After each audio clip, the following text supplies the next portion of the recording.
Se o seu objetivo é melhorar sua rotina e criar hábitos mais positivos, provavelmente você já caiu em alguma cilada por aí. Inclusive eu, quando estava realmente mudando a minha rotina lá por meados de 2015, cometi alguns desses erros e é por isso que eu transformei eles em lições e gravei esse vídeo aqui hoje para te falar um pouco sobre isso e talvez deixar o teu caminho mais linear e te livrar de algumas ciladas.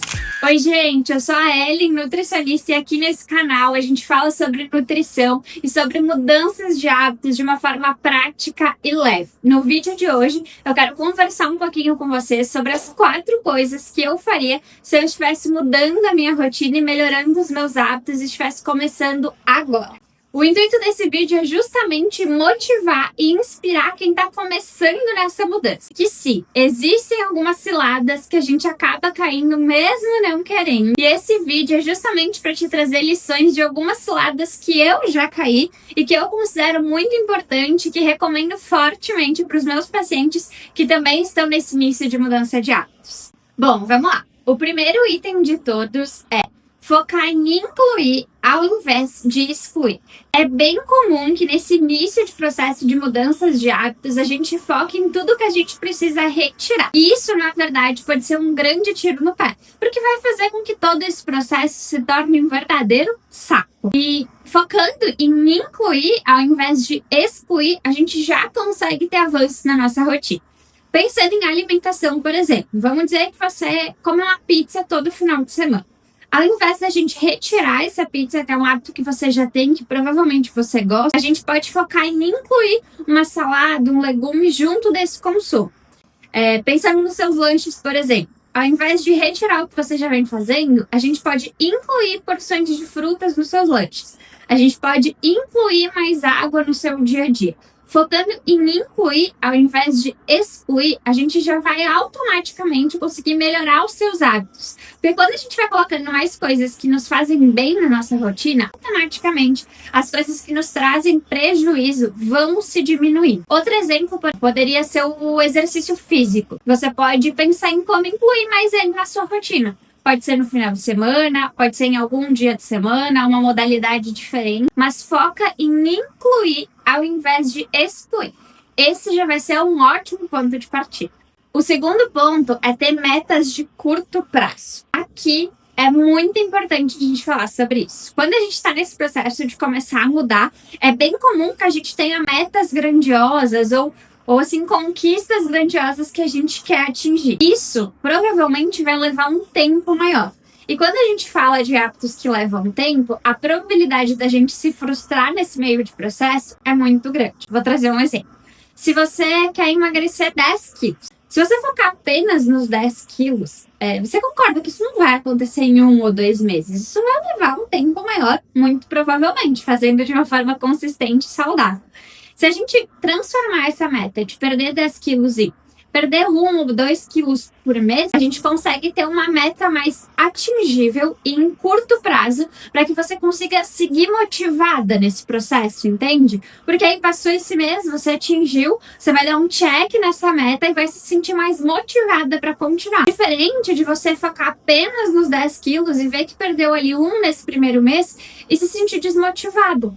Então, fazer metas a curto prazo pode te ajudar muito. Outro exemplo, de novo, falando de exercício físico. Vamos dizer que o seu plano, a sua meta seja correr 10 quilômetros, mas hoje você não corre nada. Muito provavelmente, você vai demorar bastante tempo até conseguir correr 10 quilômetros. Eu sou a prova viva disso. Por isso, começar com metas pequenas de correr 3 quilômetros sem parar. Depois correr 5, depois correr 8. Até chegar nas metas do 10, vai fazer também com que você se sinta mais motivada no meio desse processo e que você consiga, de fato, ir acompanhando a sua evolução do que apenas se sentir frustrada por não estar chegando naquele número que você idealizou, sabe? Então, para além de fazer metas realistas, eu considero fazer metas de pequeno prazo, metas curtas, muito importante para quem está começando esse processo também. O terceiro ponto, e muito importante para quem está nesse nicho, é colocar hábitos saudáveis no final de semana. Essa é uma das minhas favoritas, porque uma tendência muito grande de quem está começando esse processo de melhorar hábitos é seguir tudo bonitinho durante a semana e desandá-la no final de semana.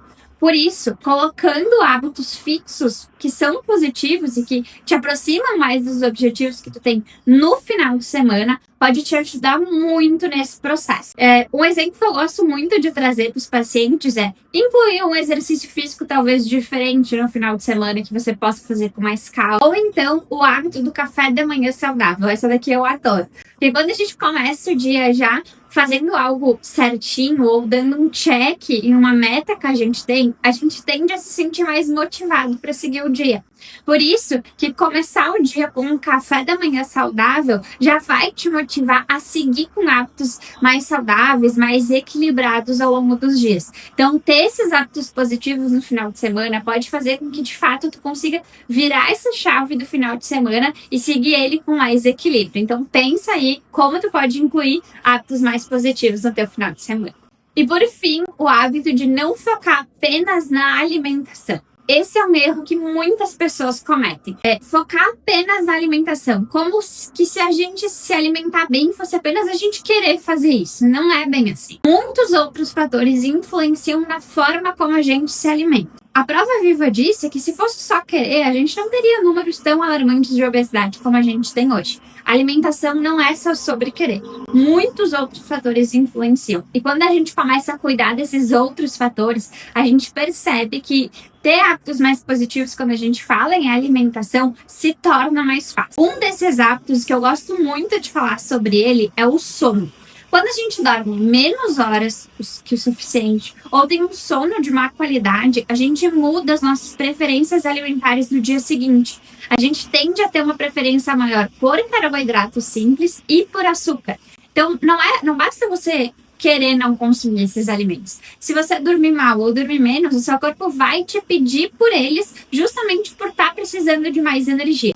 Então, focar em outros hábitos, como, por exemplo, ter um sono de qualidade, também vai te ajudar a ter uma consistência maior nessa mudança de hábitos. Bom, resumão de tudo que eu falei. Focar em incluir ao invés de excluir, ter metas de curto prazo, colocar hábitos positivos no seu final de semana e não focar apenas na alimentação. Colocando em prática essas 4 orientações que eu acabei de conversar um pouquinho mais com vocês, eu tenho certeza que vocês vão conseguir tornar esse processo de mudança de hábitos mais consistente, mais linear, para que vocês consigam, de fato, obter sucesso nessa mudança de hábitos e nessa criação, nessa construção de hábitos mais positivos. E se você gostou desse vídeo, não esquece de deixar teu like, de se inscrever aqui no canal para receber mais conteúdos como esse. Até a próxima!